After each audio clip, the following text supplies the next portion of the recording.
Hello and welcome to today's episode of Let's Talk Star Wars. I am everyone's favorite sentient, non-existent potato, and these are my fellow rejects. So today we're going to talk about, like, maybe for an hour or so, about what we actually like about Star Wars, the EU, and things like that. So we're going to start off with Common Sense America. Buddy, what do you want to talk about? There's a lot here. Whoa. Oh, what? Sorry. No, that was on my. Never mind. Go ahead. So a lot of my stuff. So I'm not as familiar with the EU in terms of a lot of like battles and ships. I know a few ships and everything.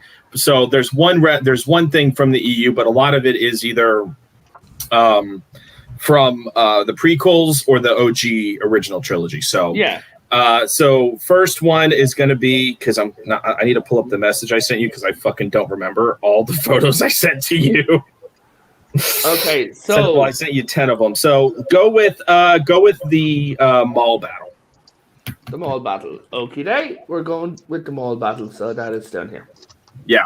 So obviously classic lightsaber battle. This is, in my opinion, one of the best lightsaber battles in Star Wars history. We got to see two Jedi in epic combat against a new form of Sith. A Sith, basically. Yeah. And I remember watching that battle as a kid, and I'm just like, holy crap, because it wasn't like what you saw in the sequel trilogy that Disney put out. It had weight to it. Like, there were times where you see Obi-Wan and Qui-Gon going at it with Maul, and they seemed even, and then at other times seemed like Maul was getting, like there's that one time when Qui-Gon blocks his blade and then backhands it. So you're thinking, okay, Maul's finally on the defensive. And then, and then he kills Qui-Gon. No. And then him and Obi-Wan have that epic, like, high-speed battle for a minute. And then so there's a constant back and forth. An interesting fact is that George Lucas confirmed that the music to this is entitled Duel of the Fates is actually a reference to whoever won was actually going to result in what side Anakin would be raised under. It makes sense. And then I'm sorry, go ahead. Now, this goes as well to one of my favorite things, the double-bladed lightsaber. Actually, that's two reasons why I did that one. Yeah, when I first saw this, because I was only familiar with one lightsaber, and I'm like, wait, no, what the hell is this? And the way that he just moves around with it and everything, I am in love with double-bladed lightsabers. What about you guys? I'm good. Go ahead. Go ahead. I was just gonna say, I think this. I've always thought that, or at least I've sort of recently come around to the opinion that Episode 1 is actually the best of the prequels, and Darth Maul is a lot of that. Like, Darth Maul is this incredible villain, but much better than Dooku, obviously. Yes. Oh yeah, well, I would agree. I think yes, and we've all watched the Clone Wars here, and Darth Maul is awesome in that. Yeah, like I think honestly the biggest misstep that Lucas made with the prequels was killing Maul. Yeah, killing Maul instead of Dooku. Yeah. Mm-hmm. Yeah. I think that the reason I don't think Maul would have survived that long, because I think if Maul had become a Dark Lord, like say a proper Darth, that I believe that Darth Maul would have killed Palpatine. I don't think he would have killed him. I think he would have tried. It would have. Yeah, that's what I mean. Darth Maul was described as having incredible martial skill and lightsaber skill, but he wasn't as strong in the Force as Sidious. So he would have gone toe-to-toe with Sidious and beat him lightsaber-wise, but when it came to Force abilities, that's where Maul was lacking a little, because he used the Force so much in his lightsaber combat. Now, speaking about Darth Maul, while I have the picture, we're going to switch over to one of Pervitia's guys, right? One of his favorites. Mm-hmm. To one of what I would say has become Darth Maul's biggest pain in his ass, Ahsoka Tano. Yeah. Oh yeah, definitely. And this is one of this. She's kind of, to a lot of people, one of the standout characters next to some of the clone commanders from that show. Yes, because it was back when when Lucas was in charge, when Star Wars could write good female characters. There's a character who started out headstrong, naive, trained, but not really very good at restraining herself. She was very outspoken. She got herself into trouble, but the more that the series went on, the more and more she learned self-control, empathy, the more she learned when to listen and when not to listen. Yeah. Like, when she first showed up, like a lot of people didn't like her because she acted like a kid. But she was a kid. Yeah, basically. People were like growling about that, and then she developed as a character because she had so much developed. She wasn't perfect to start with. A bit of background information. So when she got her second saber, Dave Filoni initially wanted to make it gold and have her have 2 golden lightsabers, but George Lucas actually said no. Only the Jedi Temple guards get a golden lightsaber, and he had to fight to even change the shade of green that it was. So if you won't really notice here, but in the Clone Wars TV show, she actually has what has been described in different lightsabers is an emerald green and a mint green.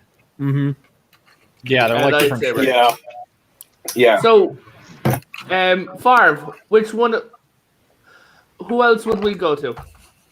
Hang on, I'm looking for something. Bring up Cody. Yeah. Cody? Yes. Yes, Cody. The clone commanders were a really big part of Clone Wars. And while Katala has her favorite, and I know who it is, this was my favorite. I loved the rapport between him and, well, at the time, General Kenobi. I loved how he dealt with the other clones, how he dealt with Rex. That he was very strict to regulations, but still adaptable. And he was just a well-written character for a guy who in the prequels had maybe 10 minutes of dialogue. Yeah. Not even that. He was only seen in episode 3 for two or three scenes. Yeah, that was 3 scenes and barely, I would say, 30 seconds of screen time. Yeah, like he didn't even get a full minute on screen. Well, he was there when they fired the artillery. He was there when he handed back the lightsaber. He was there during one of the briefings, and he was in there for a second briefing. Yeah.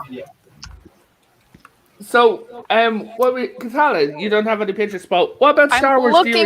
I'm looking for a picture now because phone do thing. Yes. Phone do thing is okay. All right. Yeah, phone do the thing. So to all 3 of you watching, please hit that like and subscribe button. This isn't going to be a particularly long stream or anything like that. But while I have Katala and Farv here pinned down where they can't run away, I'm going to talk about the moment. Motherfucker, you can't pin me down. Only my wife can do that. What moment? This moment. What? I have no input on that because it happened during a show I never watched. Yes, but seeing Luke Skywalker coming back and fighting the way he did, how good he was and everything like that, it was actually like, wait, what the hell? When we actually saw him, and all the fan base, like for a minute, was like united for a second. I wanted to like it, but the problem was the more I looked back on it, the more I realized how cynical and manipulative it was. Are you talking the Luke scene? Scene in The Mandalorian. I mean, you can obviously make a case and argument for that. I mean, for me, I remember seeing that scene and just thinking, I remember. So I wake up when that episode first dropped, and I check my phone, see if my family, anybody texted me just in case. And then I get a messenger notification from Revan, and he says, "Have you seen the latest episode of The Mandalorian?" I'm like, "No." He's like, "Before you do anything, watch this." So I'm not even fully awake at this time, and I start watching it. The episode itself was meh. It wasn't the greatest. It wasn't the worst. It was a meh episode. But when this scene came up where Luke shows up, I started crying. And the reason why I started crying is because all I could think of is, this is a Luke we should have gotten, not the titty sucking bitch Luke we got in the sequel trilogy. A properly developed Luke Skywalker, strong in the Force and in lightsaber combat, and just seeing him in a way that we had never seen him before. It was just, I'm just like, this is a Luke we should have gotten. And we didn't get it, and to see them portray this, and you could call it fan service all you want. To me, it's a representation of what Luke should have been, a version of Luke that should have been portrayed, Well, not don't get what me we wrong. got. The fan service doesn't bother me, and I think at times fan service is a good thing. It's a thing you need to do, Right. to maintain a franchise. My issue is just with everything else that was going on at the time, the Gina Carano thing, the threats to Bill Burr, and then they dropped this just suddenly, and it just really felt like bait, like a trap. Yeah, but this was filmed way before all that happened. But let's move on before we start bitching. We just got some in. Katala, we're going to move over to you because you just... I finally found what I was looking for. The man, the myth, the legend, Plo. Jedi General Plo Koon. Now, he was also a Jedi Master and trained several Padawans. My favorite Jedi in the New Republic era of all time. Who's the Echo? I just started hearing that. Yeah. I was hearing myself through someone else's speakers, and it was distracting. Armchairs. Yeah, go ahead. Go ahead. Anyways, things happened. Regardless, so back on track. Plo Koon. Yeah. Like I said, he was my favorite Jedi of the New Republic era, of all of them.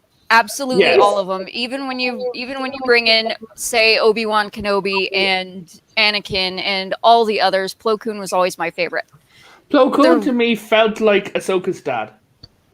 Pretty close. In a way, he kind of was. He was the one who discovered her. He was the one who discovered that how strong she actually was in the Force.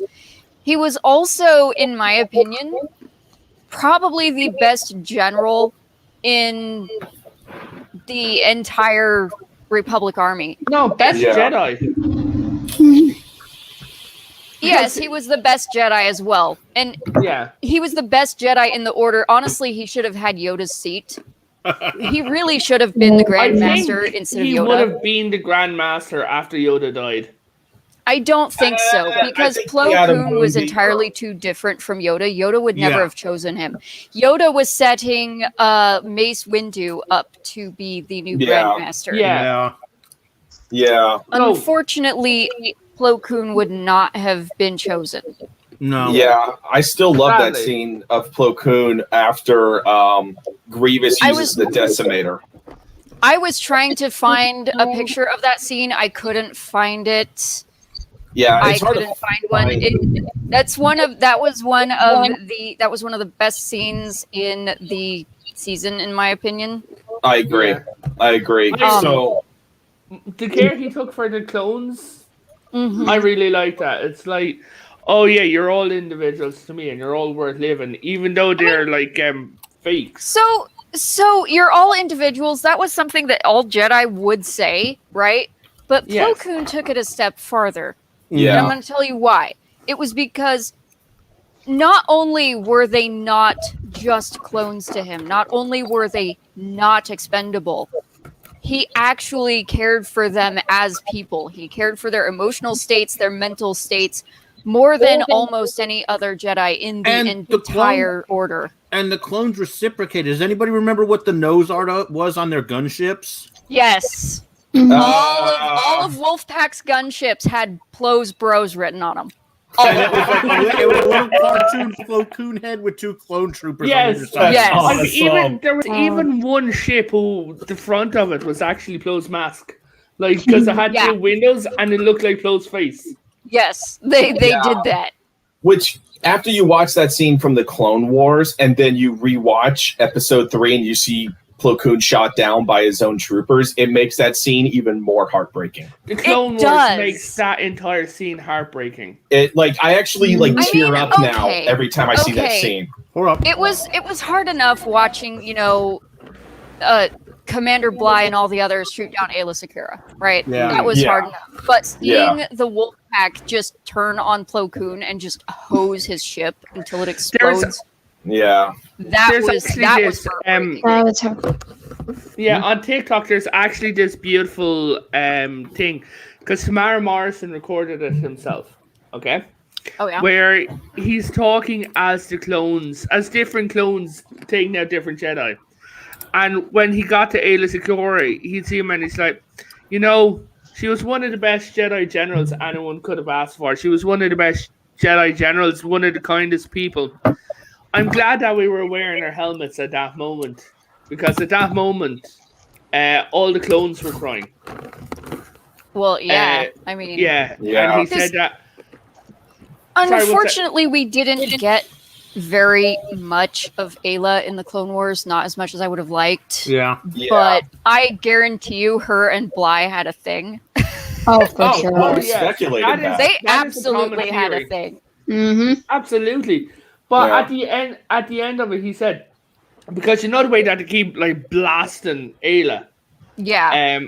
The reason why they did that, rather than just walking off like they did with everyone else, was they wanted to make sure that she died as quickly and as fast as they could. So they focused on all the vital points on a Twi'lek. Yeah. In this recording, that's what he said. Yeah, I mean, the thing about Plo Koon is, because correct me if I'm wrong, but according to lore, he was like a master starfighter pilot who loved to tinker with his own starfighter, if I recall. He did. Like a lot of Jedi did. It was their only outlet for individuality. Yeah. It's why you'd see Anakin spending so much time on his starfighter. If we only got an hour, who's next? Okay, so you are Favre. Who's she? That is Isan Isard of the Imperial Intelligence Bureau. Okay. That is possibly the most vindictive, vengeful, ice cold fucking bitch in the entirety of the Empire, including the Emperor himself.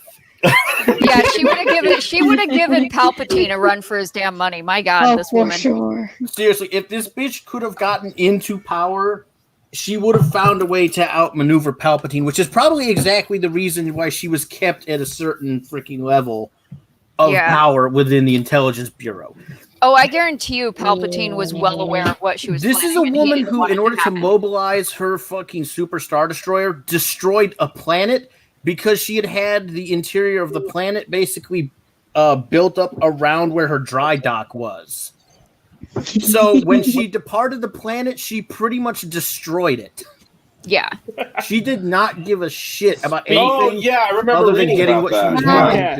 trying to do. Speaking about Star Destroyers, Armchair, want to tell me about this, baby?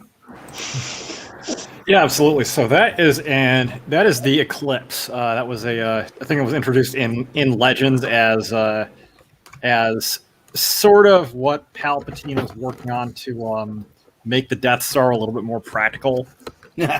So that's a... As if the Death Star could ever be practical.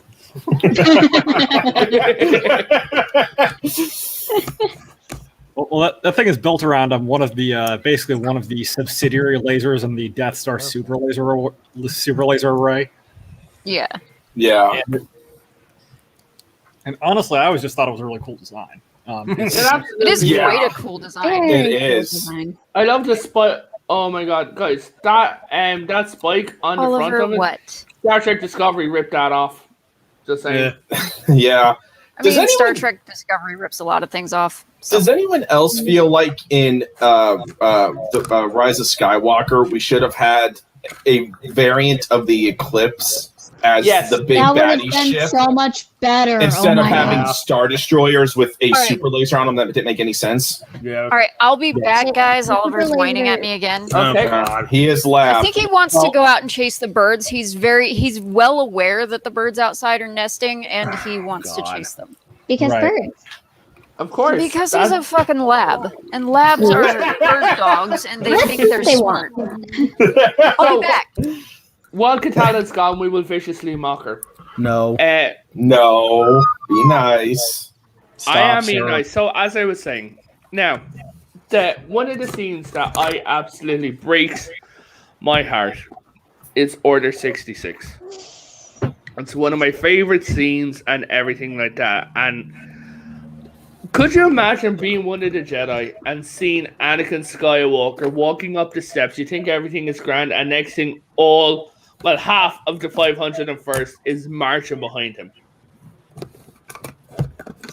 I mean, especially if you're a Padawan who's only a few years into your training, yeah. Because I guarantee you, Anakin was somebody who they looked up to. Oh yeah, damn! And when he was slicing his way through the temple, and then when he went to all the younglings, and they were there, and it's like, Master Skywalker, help us! With a little English kid, and he just He's like, "What are we going to do?" And then he just busts out his lightsaber. Yeah, he's like, "I'll tell you what we're going to do. You're going to go to the Force, and I'm going to go and wreck some shit." Then they're going to wreck Padme. Oh, he had already done that. Oh god. Yeah.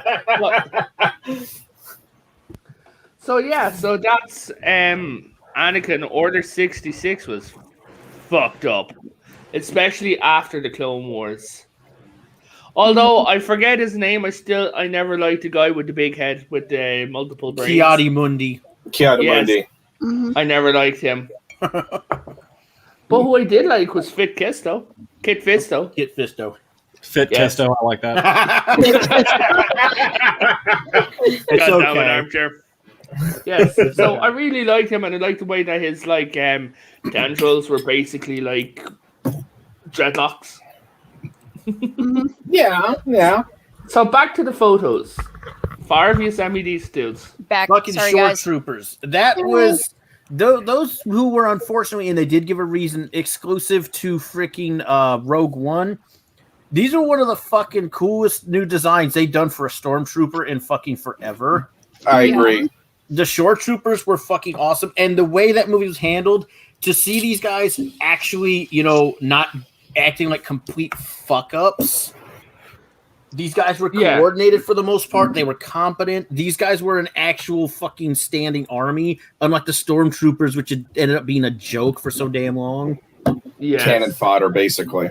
Yeah. absolutely. With zero Speaking about troopers and things that scare people. Oh yeah, Mandalorians Yes. in general, and the Death Watch in particular, because ironically enough, depending on what side you're on, the Death Watch can either be heroes or villains. Yeah. Well, as they I always don't know say, if I would say the Death Watch were ever heroes for anyone. They were to some of the Mandalorians. that's the other Death Watch. Maybe.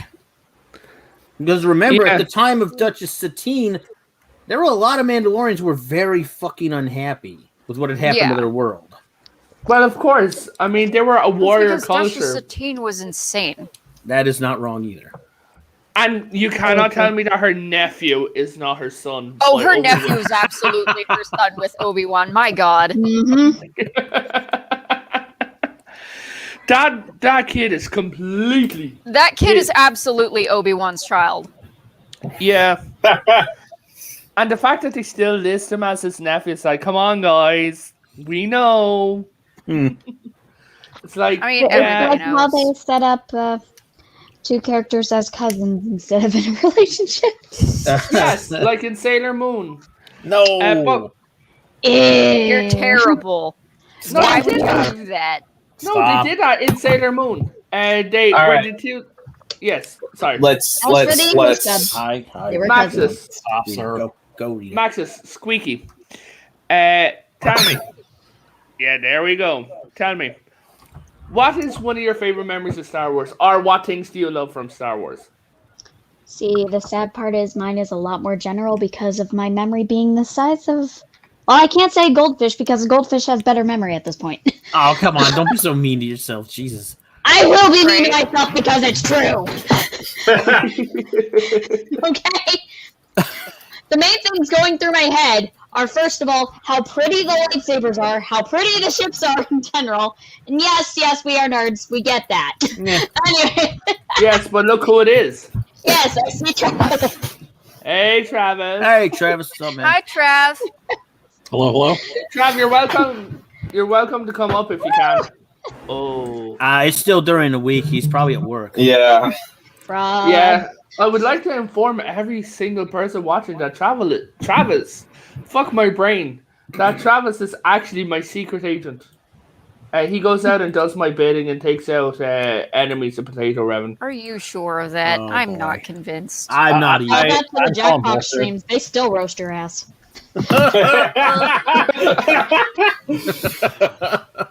Maxis, shush. This Anyway. is a thing that's actually happening. So, I just got this in from... Yes, man's got You it. want to talk about this, Armchair? Yeah, so this is another moment in the original trilogy that I you sort of like on reflection, and also I think that never really got adequately addressed. I know where you're going with this. Because this is where Luke is first walking into Jabba's palace. And those two Gamorrean guards come up to him like they're going to give him trouble. And Luke just... And now George Lucas, after the fact, said, oh, there's no way that Luke Skywalker was totally force choking these guys. No, he was force choking them. Yeah. I think part of the reason that he said and got away with that, by the way, is because, well, it's like in the 80s where you weren't allowed to show characters choking each other on camera, but Transformers did it all the time. Mhm. Well, Lucas had to say that to protect himself because, again, you weren't allowed to show that. Like, it was a thing that was There was some weird just ass thing. and I not don't- allowed to be Yeah. shown. I thought that had to do with Lucas being That was part of waffly it, about but Luke possibly using about Luke. I thought it was because he got put on the spot about Luke being evil and the fact that he was getting chewed out for the choking. yeah, that was part Yeah. of it. And then, like I said, he had to, well, again, it was not allowed to show characters choking each other on camera at the time. Like, Yeah. that was banned. Even though they showed Vader doing it. Oh, yeah. I know. But, again, and Star Wars may have been part of the impetus behind that, too, when you really think Yeah. about it. Because the first two movies showed Vader force choking Yeah. several people, so Mhm. that might have Exactly. been why. Exactly. So- I think honestly it started really getting like to be a thing where people are like, okay, this needs to be banned after the first two Star Wars movies. Yeah, that makes sense. Yeah. Hold Well, on, I mean, Armchair, can I ask you a quick question? When you're Go ahead. sending me pics just for saving purposes, can you switch the names if you can? I'm sorry. He wants you Oh, to name and- the files. Yeah, it's Oh, just... yeah. I'm so Yeah, sorry. I- I completely Copy forgot. pasting stuff off the internet. No. I'm sorry. I'm just after getting two messages from Armchair, both of them with the same name. So, Oh, I see the Oh. problem. Yeah. I get what he's saying. I'm not sure what I can do about that necessarily. don't worry, I'll do it. Never mind. If you can't, I'll do it then, okay? I mean, I just have to save it locally first and then upload it. I'm copy pasting Yeah. stuff off the internet. Do that Gotcha. then, that's fine with me. I'll do it then. Boop. Replace? Yes, I will. Fucking hell, I don't know. That second one, screwed. Okay, so since this won't load, I'm going. I'm going to share my screen. Chrome tab. Here we go. There we go. Armchair, guys. Hand shot first. Just saying. Yeah, so I mean, I'm not sure this one requires a whole lot of introduction. This is Han just smoking Greedo. Yeah. Right. If you watch the original cut, like Han's just ice cold about it. He just blows Greedo He just away. blows him away. It's He amazing. just- It's a wonderful moment. It's like this old west gunfighter moment where Han just like kind of brings his pistol up real slow and just boom, blows Yeah. Greedo away. It's great. It's a It- wonderful It moment. absolutely is, but The fact that they but what- edited it was a crime against film. it was. And I I'm- hate to be that guy, but I think it was another instance back then, one of many that would come of people pressuring George and bitching about something to the point where he felt he needed to change it. Yeah, I'd agree. I've always theorized that they didn't want Han to come across as a stone cold killer. Because people kept complaining about it. Yeah, I You know. also have to look at it from Han's. Han is a smuggler. He's not going to go up to everyone. Hi, can I be friends? He's usually going to shoot first, ask questions later. The thing that doesn't make it. Well, here's the thing: Greedo was holding him at gunpoint, right? Yeah. Like Han was completely justified in shooting him. Yeah. Well, see, normal people know that, but even back then, we had busybody assholes. Yeah. Who just wanted to stir up trouble. Yeah. Travis says the best thing that Star Wars gave him was Wedge Antilles. Yeah, I figured that was coming. Yeah. And I'm not gonna rant like I normally do. That's not this. No, I'm not going to. And you all know exactly what I would rant on. Of course you would. What? Good. Wait. Mental buffs, stop that. Anyways, So, let's keep going forward. Picture. I'm going to pick one of yours. Make mistakes. All right. Hey. So this was the ATTE Walker that we got in episodes 2, 3, and also in the Clone Wars. I fucking love this walker for several reasons. I one love of the best six, walkers they ever created. Seriously, it's got the 6-legged design it's so unique in a walker design. I love it's got gun turrets all over it, and it's got that massive rotating cannon on the top. It's just you drop this thing, and and if you're in the CIS, you're like, oh fuck. I'm actually going That's to give all you you're saying. I'm going to give you a funny factoid about this. So you know the way that this could climb walls and walk it up. After the last Airbender, Dave Filoni had already departed. Okay, to go and work on the Clone Wars, and they needed when the Fire Nation were towards the end of the war, their technology was getting more advanced. They needed tanks to climb. They're like, how are we going to do this without metal benders? Because Toph's the only metal bender. So Dave Filoni came back in, and within his first meeting, he already had the rope coming out in front because he came up with this. Mm-hmm. That actually doesn't surprise me. Yeah, not me either. But yes, I fucking love this tank. It's a tank that I get. We got the AT-AT or Camel Walkers. I love it. We got those, but I would have loved. Yeah, actually. So okay, that'll pan into my next one. Battle of Hoth. One of the best overall Star Wars battles, period. I will fucking fight you on that. Mm-hmm. I love you for that image. Thank you. I mean, it's a battle that to this day still has you on the edge of your seat. I mean, it's just, I mean, best Star Wars battles sometimes don't always hold up as they get older. Some of the battles, they do, some don't. But this one, even in today, you're still like, oh my god. He's like, I will rewatch sometimes if I just am eating quickly and I want to watch like a sci-fi battle. This is usually the one I go to every time. I fucking love this because snow speeders, which were awesome air speeders we got, and then just seeing how the Rebel Alliance was truly ill-equipped to handle an assault like this, and I can't praise it enough. Now, speaking about things that we love, I'm going to bring up an image, and everyone keep calm. Keep it in your pants. Hands where we can see them. What the hell? It's the bikini. You know what? I'm going to be that guy. I didn't find that as interesting as the dress she wore in the first movie. Get out.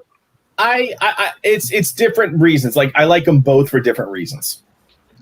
Dude, Leia she could so freaking Carrie Fisher was so nice in a dress. My goodness. Mm-hmm. Oh, she was. But there's just something about that bikini thing that just as a little kid, the dress thing didn't come for me until I was older. But when I saw her in this, I'm a little kid, and I started discovering why I liked certain things on women at a young age. Yeah, it's like wow. You put this on, and you're there, and you're like, before this scene comes out, you're like, Daddy, can I have a chocolate milk? And then afterwards, your father walks in, and he's like, Hey, CSA, would you like cookies? Yes, father. Yes, I would. I mean, again, the most stereotypical trope if you want to get like role play with your partner is slave Leia outfit. I mean, I know it ain't everyone's thing, but it's like this the stereotypical Star Wars role-playing trope, typically. But Yeah. there's something else that you also have to realize. All the SJWs are cribbing on about powerful women. She fucking choked out the biggest criminal guy who even the Republic wouldn't fuck with. Yeah, The she Empire did. wouldn't fuck with, and she choked him out. And that While is wearing entirely that. true.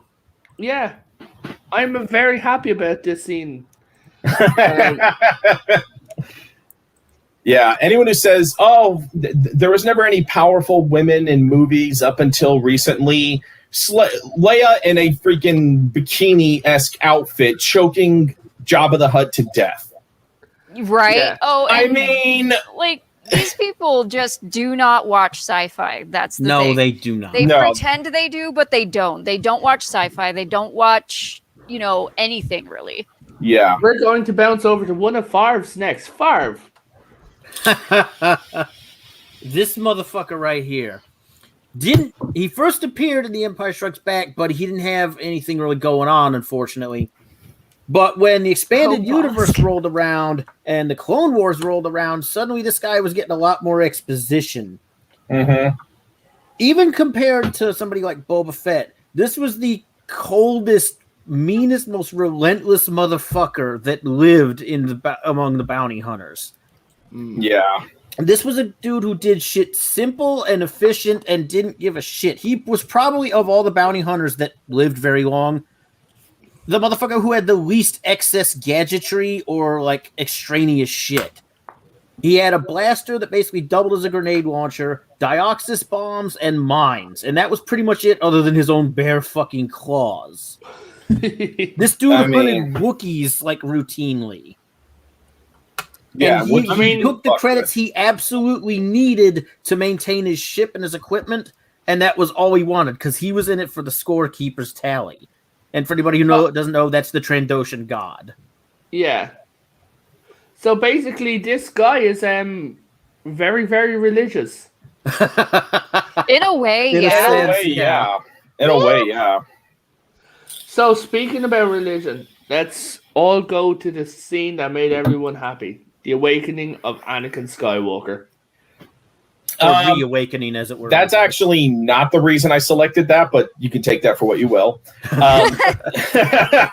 For me, this was the first moment we saw Luke actually get a taste of the dark side when he channeled the dark side for a brief moment to overpower Vader.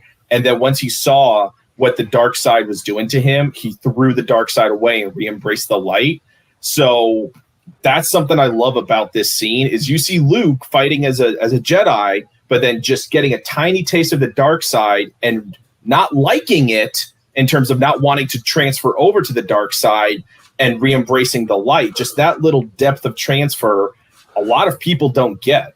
I mean, that's why even in the scene where he's wearing black and then you see part of his outfit where it opens up and there's white, George Lucas specifically wanted that to where Luke was dark and brooding, but he still embraced the light. That's why you saw that one piece open with the white there to show he was actually a light side Jedi Knight, not a dark side user. It's actually very deep, this whole battle that I've read into. It is, and also the fact that everyone's like, "Oh, Vader was stopping Luke from killing Palpatine." No, Vader was stopping Luke from becoming like Vader.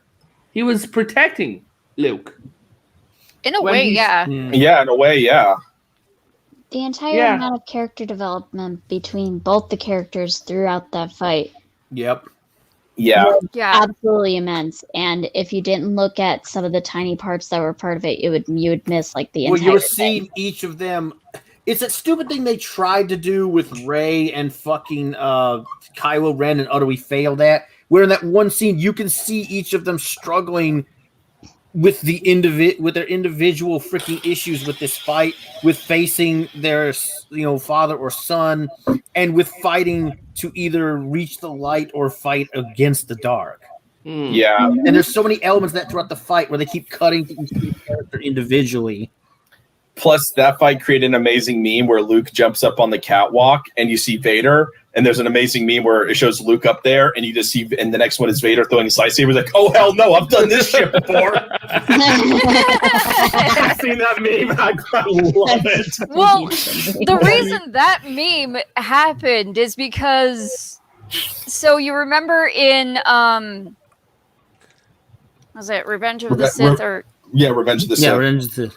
Obi-Wan says, "Don't do it, Anakin. I have the high ground." Well, you come to that scene, and this is, because the prequels were eventually made, but you come to that scene, and Vader looks up at Luke and goes, "Obi-Wan has taught you well." Yeah. Yes. It was too good to pass up. Yes. Mm-hmm. Which also, It shows. I think actually that might have been intentional, apart from the fight in Episode 3, where that, because they went to great lengths to Oh yeah, maintain continuity with the prequels. yeah, they did. And actually, some of that great lengths, they said that some of the guys were pulling their hairs out while making the Clone Wars because having to come up with situations to get Anakin away from General Grievous Mm-hmm. was Yeah. literally, they had an entire department dedicated to it. Yeah, they did. Well, because I heard something do you about know that. why? It was because of one throwaway line in the third movie. Mhm. Anakin Yeah. comes up against General Grievous. He goes, "Oh, I thought you'd be taller." He said, "I thought you'd be older." Did he say? No, I thought you'd be older? no. He says you're Anakin shorter than I said, "I expected." thought you'd be older." No, he says I mean, General it was the other Grievous, way you're around, shorter like, than I yeah. expected. And then he's like, Grievous is like, "I expected someone of your reputation to be older." Older. Yeah. Yeah. Grievous mean- thought Anakin was older, and Anakin thought Grievous would be taller. Yeah. Yeah. And because of that, they could never meet. Anakin just goes, "Grievous, you're shorter than I expected," and Grievous is like, "I thought you'd be older." I'm going to use this for. Might use this for the thumbnail. Just not going lie. So, Sorry. you want? That's fair. Don't apologize. Don't apologize. Do not apologize for liking Qui-Gon Jinn. Yeah, so No. well, Yes. I was apologizing because those two images have the same file name. Oh. Oh, Don't worry, I've no, been but- fixing them. So let me just put it this way: during episode, among other reasons why Episode 1 is the best prequel, okay, they had Liam Neeson as a Jedi. yes. Yes. Dude. Liam Neeson And is a Jedi. despite my issues with the actor himself and his politics, Yes. that was very good. Yes, Yeah, it I was. agree. I think That was really good. he. That's the thing about this. He should have been Anakin's master. Yeah. Like, if he was Anakin's I think that if by the time of the Clone Wars and that, I think he would have left the Order and brought Anakin with him. Well, I've read a little bit about the reason why he was never a master is because he rebelled in a way against the Council because he didn't believe the Council was truly embracing the Jedi yeah, it's code as it Obi-Wan should have himself mentions him defying the Council again. been. Right, and When then he decides and then, to train Anakin. right, and then if you read deeper into that, basically that Qui-Gon saw the Force for what it was, so he identified as a Jedi and a light side user, but he didn't look at the Force always as black and white, more of like, what does the Force will? Mm-hmm. So he was more in line with what the Force willed rather than just simply black and white. Yeah. So Mhm. there's a lot of character development that they didn't bring into Qui-Gon, and I get for time's sake, but Yeah. there's a lot more to his character than what they didn't show. Well, and they give you a little bit of it during the Clone Wars. Yeah. Yeah. A little that's bit true of too. backstory and I stuff. forget where it And is. also, Go ahead. I mean, can you just imagine Liam Neeson and Samuel L. Jackson squaring off as Jedi? Oh, that would have been amazing. I would have That would loved have to been see that. freaking glorious. But what I love is there's one of the scenes in Episode 3 where Anakin is doing something and you can hear Qui-Gon shouting at him, "Anakin, no!" Yeah, isn't it when what scene is it? Oh no, yeah, it's in Tatooine when he's slaughtering the Tusken The Raiders. You hear Qui-Gon's voice say, "Anakin, no." Yes, Yeah, I know the scene you're That's talking it. about. Yes, yeah, it's that scene. yes. So, all right, so let's So- move on to the next. Okay, the next one is the ships. Ah, the Venator. I fucking love the Venator. Now it's so few reasons why. A, it's classified as a battleship, but it's more of a very fucking powerful carrier. I mean, the thing at its max capacity could hold almost 225 starfighters at its max capacity, and that's not including shuttles and other shit too. That's just starfighters alone. What I also love is you can actually look at it and see that it's the precursor to the. Well, they designed it that way, but for me, this is a ship that I honestly would have loved to seen in Rogue One, like see some Venators in passing or something like that, because this is a ship, and it's funny. Generation Tech actually talked about the differences between the Imperial class Star Destroyer and the Venator, and why the Venator was more superior to the Imperial model than the actual Star Destroyer was. And it was very interesting, but I'm not going to go down that rabbit hole. But I just fucking love this ship because, especially in the Battle of Coruscant, when you're just seeing in a slugfest, it's just a beautiful ship to look at on screen. It's a sexy looking ship. Welcome, Zebulon, and everyone in the chat. Yeah. Hi, guys. Hey, man, what's going on? Now, thanks y'all for watching us. Who are here in the chat, I have some legal information for you. For legal reasons, and for those of you who are watching the chat, I legally have to say that the Disney Star Wars trilogy sucks. For legal reasons.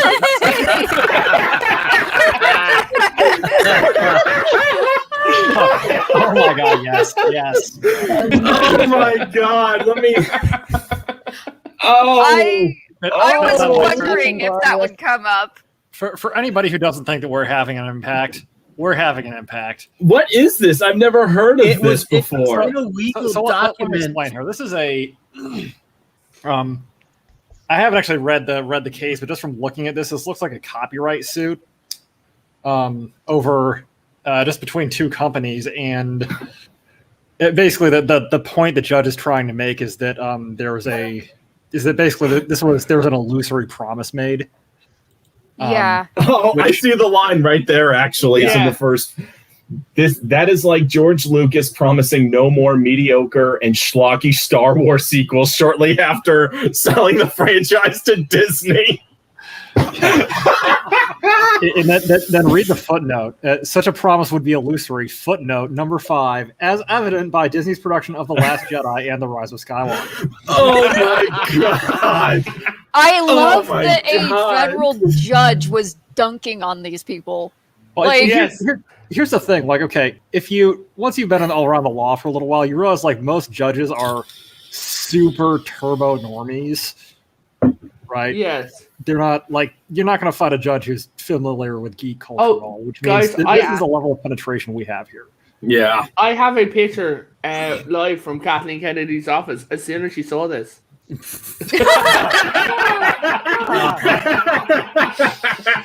cat looks horrified, and I don't know why. And then when she and then when she told Ryan Johnson.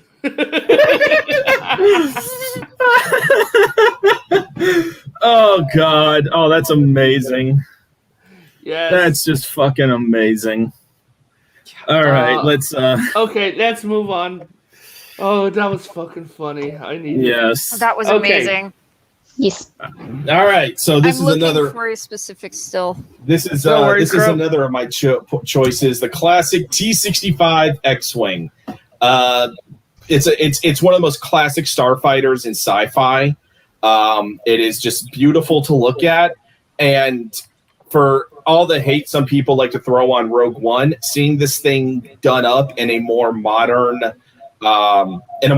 effects, but still keeping to the original sound and feel and movements and everything, it's such a beautiful starfighter to look at. I wish I could have one today. Like, I still wish it. Even going back to 5 years old, I'm 32 now. I still want one. Yes. What about you, Maxis? Maxis? There we go. Wow. And for those of you, okay. And for those of you who are new here, yeah, I figured that was coming. I knew that was coming. I knew it. Okay, so onto another one, and we're gonna pick this one. Ooh, also known as the cure for liberalism. That is another product of the Clone Wars called the Z6 Rotary Blaster Cannon. I adore that gun. That is one of the greatest guns. That is one of from the greatest new weapons show. introduced in the Clone Wars, which you see a few clones using almost religiously. The thing is, it's an energy-fed blaster minigun. That's literally what it fucking is. It's also very large and very heavy. Like, you don't really realize that until you remember that the clone troopers were all specifically 6 feet tall. Yeah. And really big buff guys, right? Yeah. They had to lug this thing around, both hands on it. Like, that thing was huge. It was half as big as one of them. I think most of its freaking bulk was the capacitor and the freaking motor. Yeah. I mean, well, and then that barrel was half again as long as that. Yeah. I mean, I still fucking love from the very first episode when they're being hunted by the droids and they ambush them. And you just see the one come out. All right, clunkers, suck laser. And he's just like gatling them. Fucking mows the hall. Or freaking Heavy's last stand on the lunar base. Oh, yeah. So, moving on to another piece of machinery that I hate. But people love. But to me, this feels like a sports car. I'm gonna be real. I never much cared for the Naboo fighter myself. I love this fighter. I kind of like it. I love really this fighter. You like supercars, Katala. This is the kind of fighter I'd expect you to like. Yeah, I mean, so it's pretty aesthetic-wise, but it looks like it wouldn't really do well. It looks like it's meant for racing, not fighting. So I really like it, but I do have one nitpick with the design. Do you see where the there's no place for any engines or turbines or whatever? Nope. That's a bit of a problem. And do you see where the guns are? Like, they're on the end of those wings and they're not small. Do you understand what a big target those are? Wait, I thought those watching the I saw plenty of these things get sheared off in battle. No, those are the engine pods. The guns are in the center. Are those the engine pods? Yeah. They're guns, no, you're right. Those are the engine pods. The problem is that the engines would get They sheared made off the and they just engine pods easy target. Yes, they did. Yeah, I know. Really did. It's like, shoot me! Off into space because they took one of the engines off. The thing I like about this design, right, is you see that the designs from the original series, and they're all like very industrial, right? They're very sort of mass produced or very kind of banged together. They look really rough. This looks really sleek, and it really like encapsulates the prequel era of. This isn't like the most. Maybe it's not the most effective starfighter, but it looks really good. Yeah. This is one of my top 5 favorites, actually. When it comes to the Clone Wars, I think my favorite fighter on the Republic side was those. Those little triangle ships. Clone Wars, the clone fighters, the standard clone fighters with the gun pop. I can't remember the name of my them. wing there was the V-wing, the ARC 170. It was the ARC 170. I think you're thinking, you're thinking the ARC 170. I like because the B-wing was actually not a fighter; it's a bomber. Yeah, the V-wing. So we're going to go over to one more ship, and then we're going to shit ourselves and wrap this up. Okay. All right. Cool. Oh, I see. You skipped one of mine. Oh, I'm sorry. Okay, so 2 more things. Which one of yours am I missing, Favre? You missed the bomber. Boop. There we go. Yeah, we'll do that, and then this is the most fucking underappreciated and also misrepresented ship in the fucking Empire. These got one scene pretty much in the entire original trilogy that lasted about a minute. Yeah, and it's when Vader is flying it. No. Vader never flew a bomber. This is when they're bombing the asteroids looking for the Millennium Falcon. Yeah. And the problem is, that's not even how these are supposed to work.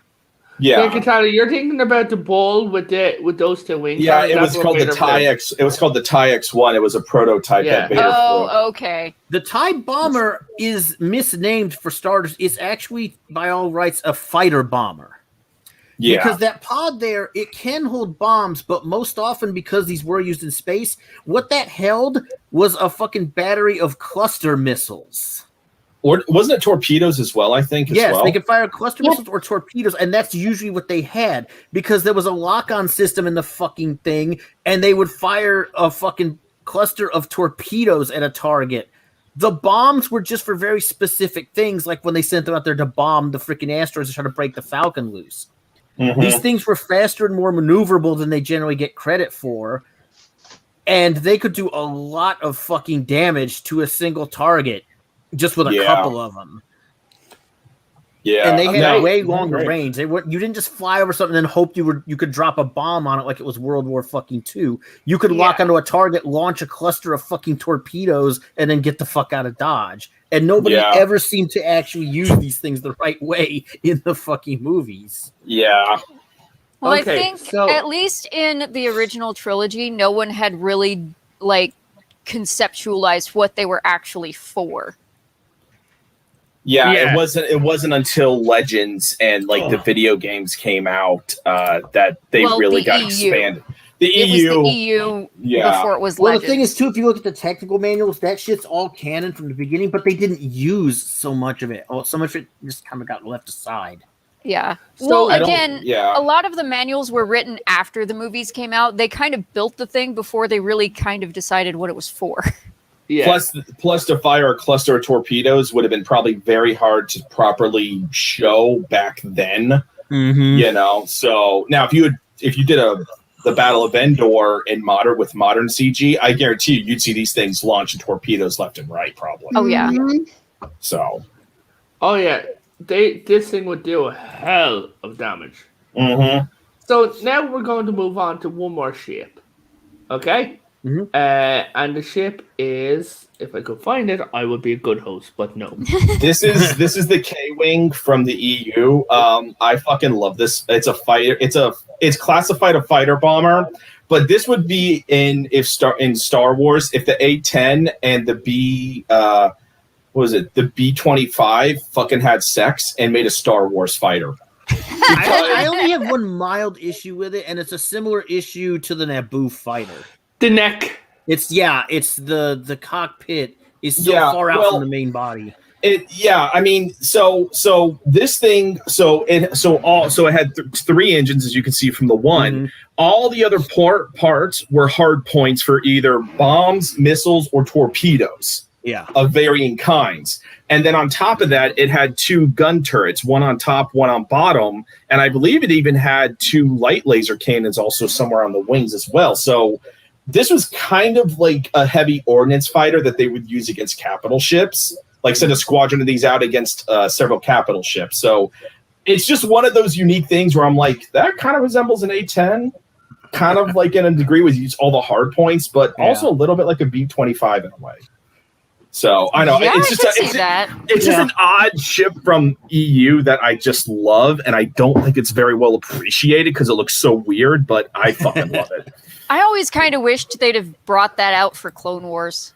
Yeah, that would have been interesting. That would have, but that would have been way before its actual time. So, Katala, you sent me one, but we didn't get to hear. What is your opinion of Ahsoka? Just so I get to use all the pictures.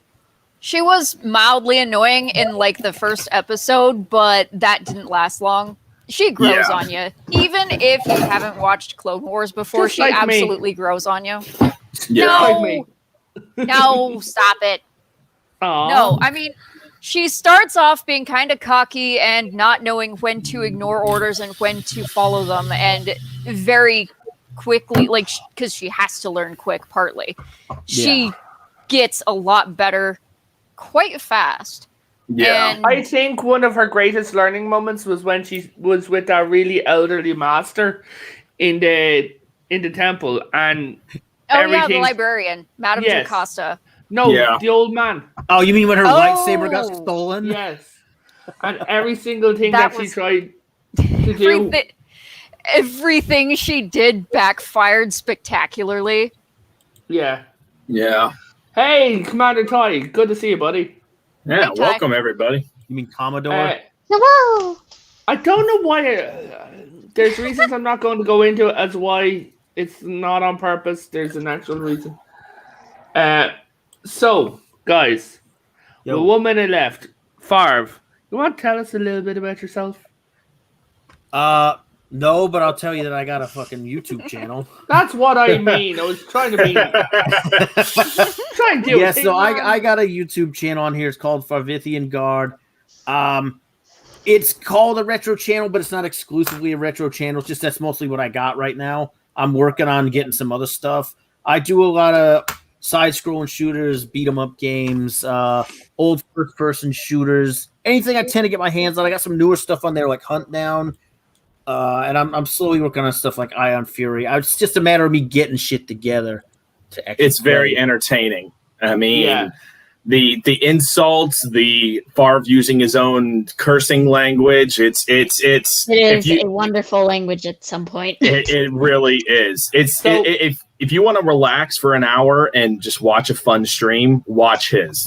You won't be disappointed. Armchair, do you want to shill yourself? Katala, I'll do you because every time I try to do that, I fail. Every time you do that, I get PTSD. Oh God! Oh dear Lord! Is it really that bad, though? Yes, it is. Yeah. Jesus Christ! Just occurred to me, I got 53 videos on my channel. Awesome. Nice. Okay, so Armchair. Anyways, everyone, Armchair here has written the book for those of you who can read. Yeah, so I'm an author on the side. I've published one book already. I'm working on a sequel. I'll drop a link in the chat to my Amazon page. I've already done it. Oh, thank you. If my shit ever gets done, I will make sure that a fucking link of some kind gets out once we figure out what the fuck we're doing. Yeah, we will do a special stream for that. It's very well reviewed. I actually got a new review recently, 5 stars. So it's got a 4.5 star rating on Amazon out of 32 reviews, which is better than a lot of seriously published novels. And and I've had excellent feedback. And really, it's a sort of a World War I style fantasy war novel. Is the best way to describe also it doesn't speak down to you or anything like that, because I know that we're all sick and tired of being shitted on by SJWs and the mainstream media. So this is this is a return to sanity from that. Yeah. It's I encourage everybody to get it. With a lot of big name, Star Wars High Republic and a lot of companies going all leftist SJW. Support independent authors like Armchair Warlord here, because they're going to be the ones to bring back proper writing and proper stories once shit hits the fan. So get AW's book, support him, support other authors like him as well, because they put out good shit, and right now you need to support some good shit. Oh, thank you. Now, speaking about some good shit, Katala here is not going to shield herself, but because I am, because she can't, and I don't want PTSD. Oh God! Apparently, my attempts to shield myself really, really upset him in some way. Okay, go ahead, shield yourself. So I have a YouTube channel, much like Favre, although mostly what I play is Guild Wars. Now, I do show you stuff maybe you haven't seen before. I can also usually answer your questions on, various collections, trivia, things like that. And if you want to just, watch a chill gaming stream, come hang out with AW and me, and sometimes Favre whenever he's available. Whenever we don't schedule it super late at night. Thanks for leaving me out. Yeah. CSA comes and plays too sometimes. We're probably going to be doing more tomorrow, actually. Yeah, we have one scheduled for tomorrow. Yeah. We do. And speaking about more schedules, on Sunday, we are actually doing a Star Trek stream on the Earth Romulan War Part 2. Part 2, yeah. Yeah. Yes. Featuring our missing compadre and communist leader, Travis. Wow, he will not appreciate that. I know, that's why I said it. He just messaged me. He's booking a trip to Ireland tomorrow, so So, guys, all the links to everyone here is in the chat. Not Armchair CSA. I promise I know you're different people. Are you sure at this point? I'll go weep in the corner. No, I'm not sure of anything at the moment anymore. But CSA, man. Yes. Would you like to share yourself? Sure. So I do. So currently, I don't have any videos or live streams up. I've been working on some content that I'm going to be doing a live stream here probably next Saturday. Just because I got to finish getting some few things together. So, but I like to talk sci-fi mainly. Sometimes some politics if it's a really, really big pressing thing. But I'm trying to stay out of that on YouTube. I don't blame you. YouTube likes to block that shit. Yeah, they like to block it and they don't like to promote it, and they'll flag you easily. Yeah, if they once learn that your channel is mostly political opinions, they will shadow ban you if you are not on what they consider the right side of the aisle. Yeah, so I try and stay away from political stuff as much as I can, unless it's a very big issue and everything like that. But remember what I said, CSA. If you're doing some stream shit, I can help too. Yeah, those of you who are watching, we're currently staying away from the YouTube drama because we're all sick of that crap. Yeah, so this is something people need to sort out themselves. Yeah, so next Saturday is tentatively I'll schedule a stream. It's going to be on something sci-fi. I haven't fully worked out it yet, but check me out. Subscribe to me would really help me out. Always and whatnot. So guys, I would also like to introduce you to our accountant, Fred. Wow, I'm kind of afraid to ask which accountant. That guy owes me money. He's not very good. He invested all of our money into North Korea. Okay, he's the other kind of accountant if he's not good with money. Yeah.